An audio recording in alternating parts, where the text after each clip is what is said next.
골로새서 2장 1절에서 15절 말씀이야. 조이야 안녕? 오늘은 바울 아저씨가 멀리서도 골로새 사람들을 얼마나 사랑하고 걱정했는지 이야기해 줄게. 바울 아저씨는 얼굴도 본 적 없는 라오디게아 사람들과 골로새 사람들을 위해 정말 많이 애쓰고 기도했단다. 왜 그렇게 힘들게 기도했을까? 그건 바로 사람들이 사랑 안에서 마음이 하나가 되고 위로를 받기를 원했기 때문이야.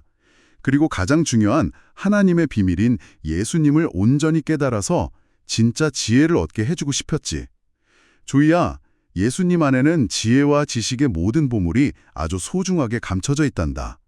바울 아저씨가 이 말을 하는 이유가 있어. 혹시라도 나쁜 사람들이 그럴듯한 거짓말로 골로새 사람들을 속일까 봐 걱정되었거든. 바울 아저씨는 비록 몸은 멀리 감옥에 떨어져 있지만 마음만은 그들과 늘 함께 있었단다. 질서 있게 살아가고 예수님을 굳게 믿는 모습을 소문으로 들으니 정말 기뻤대. 그래서 바울 아저씨는 예수님을 주님으로 모셨으니 계속 그분 안에서 살아가라고 부탁했어. 나무가 땅에 뿌리를 깊이 내리는 것처럼 예수님 안에 믿음의 뿌리를 깊이 내리고 튼튼하게 서라는 거야. 그리고 늘 입술에 감사가 넘치게 하라고 했지. 누가 세상의 헛된 철학이나 거짓된 속임수로 마음을 빼앗아가지 못하도록 조심하라고도 경고했어. 그런 것들은 사람들이 만들어낸 가짜 규칙일 뿐이고 예수님을 따르는 진짜 길이 아니란다. 왜냐하면 예수님 안에는 하나님의 꽉 찬 능력이 사람의 모습으로 계시기 때문이야. 그리고 우리도 예수님 안에서 그 능력을 받아 꽉 차게 되었단다. 예수님은 세상의 모든 힘을 가진 자들보다 더 높은 대장님이시지. 조이야, 옛날 사람들은 몸에 표시를 내는 할례라는 것을 받았어. 하지만 우리는 손으로 하는 할례가 아니라 예수님 안에서 나쁜 죄를 씻어내는 마음의 할례를 받았단다. 이것은 우리가 세례를 받을 때 우리의 나쁜 모습은 예수님과 함께 죽어서 땅에 묻히고 예수님을 다시 살리신 하나님의 능력을 믿음으로 우리도 새롭게 다시 살아난 것을 뜻해. 예전에는 우리가 죄 때문에 영적으로 꽁꽁 묶여 죽은 것과 같았지. 하지만 하나님께서 우리의 모든 죄를 용서해 주시고 예수님과 함께 다시 살려주셨어. 정말 놀라운 것은 하나님께서 우리를 혼내려고 적어두셨던 빈 문서를 다 지워버리시고 그것을 십자가에 못 박아 완전히 없애주셨다는 사실이야. 그리고 세상의 악한 통치자들과 나쁜 힘들의 무기를 다 빼앗아서 십자가로 완벽하게 이기셨단다? 아, 정말 다정하고 따뜻한 이야기네요. 맞아요. 자, 그럼 이 모든 것을 한번 풀어볼까요? 방금 제가 읽어드린 이 이야기는 할아버지가 손녀에게 들려주는 아주 포근한 동화처럼 들리시죠? 하지만 우리 친구들과 부모님들, 사실 이 편지가 쓰인 곳은 그렇게 따뜻하고 편안한 곳이 아니었어요. 네, 전혀 아니었죠. 엄청 어둡고 춥고 언제 죽을지 모르는 무서운 로마의 지하 감옥이었단 말이에요. 그래서 오늘 우리는 이 옥중 편지 골로새서에 담긴 진짜 보물 같은 비밀들을 함께 펼쳐보려고 합니다. 여기서 아주 매력적인 사실은 이 편지가 쓰인 배경 그 자체거든요. 우리가 성경을 제대로 이해하려면 육하 원칙으로 그 상황을 딱 봐야 해요. 방금 말씀하신 것처럼 바울 아저씨는 지금 감옥에 갇혀 있잖아요. 네네, 자유가 전혀 없는 상태죠. 그런데 더 놀라운 건 이 편지를 받는 수신자들입니다. 골로새랑 라오디게아 사람들이었는데 바울은 이 사람들을 한 번도 직접 만난 적이 없었어요. 와, 진짜요? 한 번도 본 적이 없다고요? 네, 그냥 소문으로만 듣던 사람들이었죠. 그런데도 자기 목숨이 위험한 감옥 안에서 오직 그들을 위해 펜을 든 거예요. 세상에, 감옥에 갇혀서도 다른 사람을 걱정하다니 바울 아저씨의 사랑이 정말 대단하네요. 자기가 당장 내일 어떻게 될지도 모르는데 얼굴도 모르는 사람들의 믿음을 걱정하고 기도했다는 거잖아요. 도대체 골로새 교회에 무슨 일이 있었길래 감옥에서도 그렇게 다급했던 걸까요? 그게 당시 골로새라는 도시가 되게 중요한 무역로에 있었거든요. 온갖 상인들이 오가다 보니 물건만 섞이는 게 아니라 종교, 철학, 막 이상한 미신들까지 다 뒤섞이는 거대한 용광로 같았어요. 아, 좋은 것만 들어온 게 아니었겠네요. 이것저것 막 섞였을 테니까요. 그렇죠. 그래서 교회 안에도 아주 위험하고 교묘한 생각들이 스며들었는데 이 거짓 교사들이 대놓고 예수님을 부정하진 않았어요. 대신 이렇게 속삭였죠. 예수님 믿는 거, 좋아, 훌륭한 출발이야. 근데 그것만으론 부족해. 진짜 구원을 받으려면 우리가 아는 비밀스러운 지식도 알아야 하고 천사도 숭배해야 하고 엄격한 금욕주의 규칙을 지켜야 해. 라고요. 아, 그 말씀 들으니까 딱 떠오르는 비유가 있는데요. 우리 친구들 어드벤처 게임 할 때 말이에요.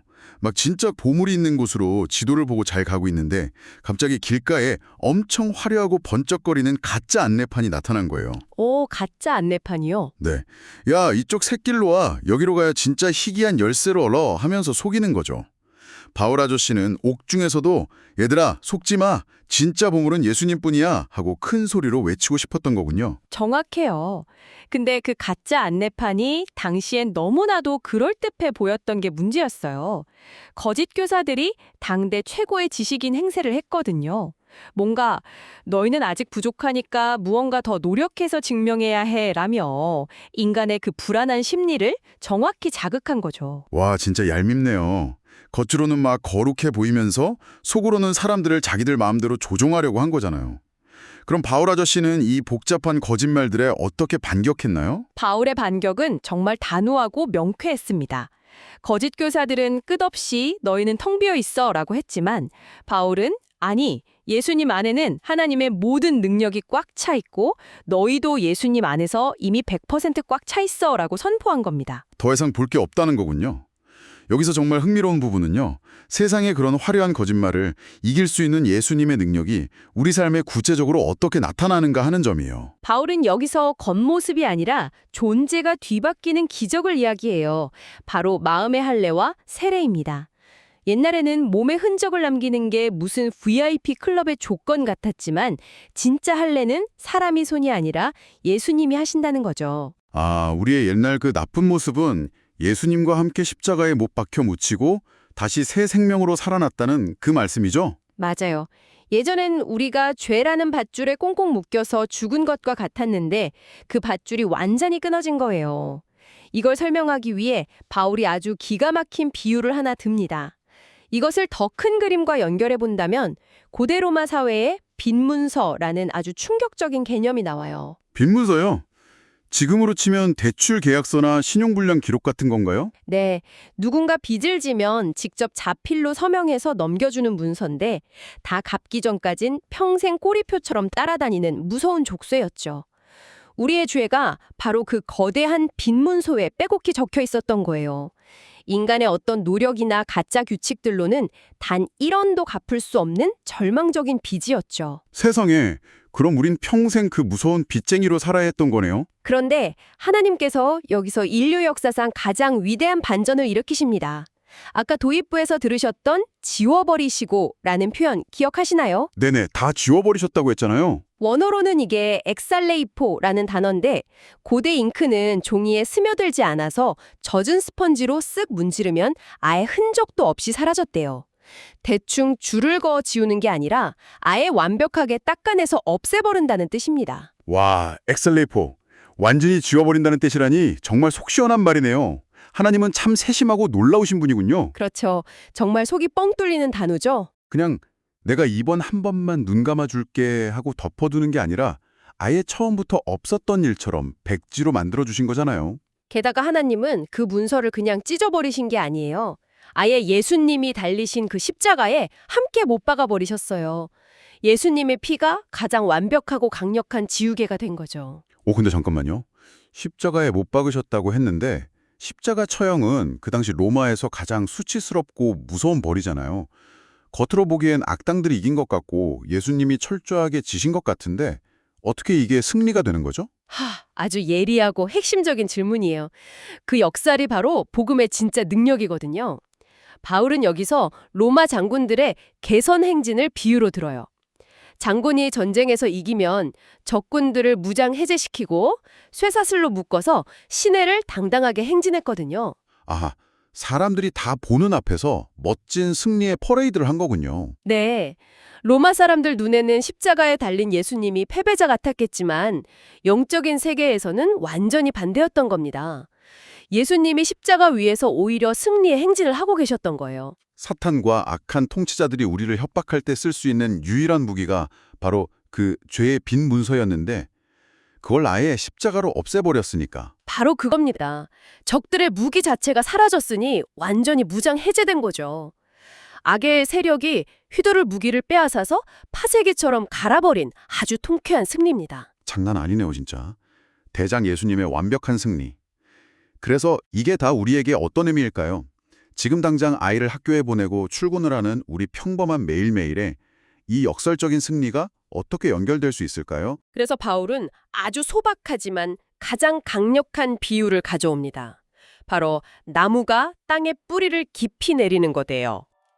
예수님이 이미 모든 악한 힘을 이기셨다는 걸 진짜로 믿는다면 너 돈 더 벌어야 해, 스펙 더 쌓아야 해 같은 세상의 헛된 말에 마음을 뺏길 필요가 없죠. 매일매일 나를 100% 채워주신 예수님께 기도의 뿌리를 깊이 내려야 한다는 뜻입니다. 뿌리하니까 엄청난 태풍이 몰아치는 풍경이 막 생각나네요. 우리 친구들 한번 상상해 보세요. 겉보기엔 잎이 무성하고 화려한 나무라도 뿌리가 얕으면 바람이 조금만 불어도 금방 뽑혀버리잖아요. 세상의 속임수들이 바로 그런 거센 비바람이 됐죠. 맞아요. 아주 쉽게 흔들리고 쓰러지죠. 하지만 보이지 않는 땅속 깊은 곳, 그 절대로 흔들리지 않는 거대한 바위에 뿌리를 칭칭 감고 있는 든든한 나무는 태풍이 와도 끄떡없단 말이에요.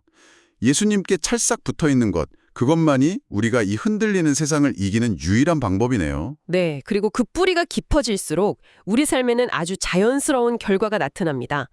바울이 7절에서 믿음에 굳게 서서 감사함을 넘치게 하라고 말하거든요. 이게 억지 감사는 아닐 테고요. 네, 억지로 쥐어짜는 긍정 마인드가 아니에요.